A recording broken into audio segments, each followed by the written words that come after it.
Mudar para vencer. Fora Brasil!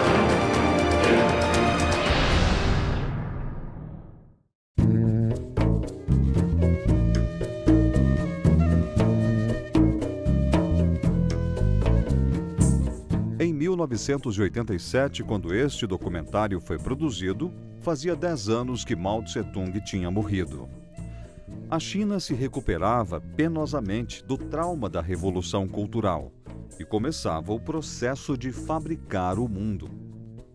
Eram os últimos momentos da Guerra Fria. O leste europeu e o extremo oriente se voltavam para o ocidente, e o ocidente começava a ver a China não como o país mais populoso da Terra, mas sim como o maior parque industrial que a humanidade viria a conhecer. República Popular da China. Este é o nome do país que vamos conhecer. Uma civilização de 7.000 anos. Um território maior que o do Brasil. Uma população de 1 bilhão e 100 milhões de habitantes. Várias dinastias sucederam-se no comando do antigo Império Chinês, e nenhuma delas resolveu o problema da fome e da miséria dos seus habitantes. A cidade proibida, em Pequim, com seus templos, palácios e monumentos, é uma prova de que havia riqueza e opulência. Mas essa riqueza e opulência não eram compartilhadas pela população. No século XIX, as potências imperialistas instalaram-se em território chinês. Mas o domínio desses invasores não foi tranquilo. Guerras e rebeliões aconteceram até que em 1911, um movimento liderado por um médico, o Dr. Sun Yat-sen, promoveu a derrubada do Império e inaugurou a República. Também a República não conseguiu se consolidar. A guerra continuou e foi agravada pela invasão japonesa. A luta só terminou em 1949, quando o Partido Comunista, liderado por Mao Tse-tung, criou a República Popular da China. A nova China, esse país que surgiu há quase 4 décadas, mudou muitas vezes no decorrer desse período. Os camponeses ainda são a grande maioria do povo, uns 80% do total. A Revolução Chinesa nasceu no campo. Foi lá que se realizou a maior reforma agrária do mundo. Primeiro, houve uma fase de cooperativismo, que durou poucos anos, porque Mao estimulou a coletivização das terras. Para a coletivização, foram criadas as comunas populares, que funcionaram durante 20 anos, de 1958 a 1978. Hoje, se vê que foi precipitado o salto que os chineses deram naquela época, passando de uma vez da produção familiar para a produção totalmente coletiva. Por isso, o que se busca hoje é o meio termo. O governo mantém a propriedade de toda a terra que agora é alugada ou às famílias ou às cooperativas. Afinal de contas, a China é socialista, como dizem os seus dirigentes, ou está voltando ao capitalismo, como andam falando por aí? O sucessor de Mao, Deng Xiaoping, está mexendo na economia, mas não podemos dizer que o país deixou de ser socialista. Para discutir isso, é preciso saber que a Revolução Chinesa passou por 3 grandes fases desde 1949, quando os comunistas tomaram o poder. A primeira fase durou até 1966 e procurou extinguir a miséria e dar aos chineses as chamadas 5 garantias: comida, roupa, saúde, moradia e educação.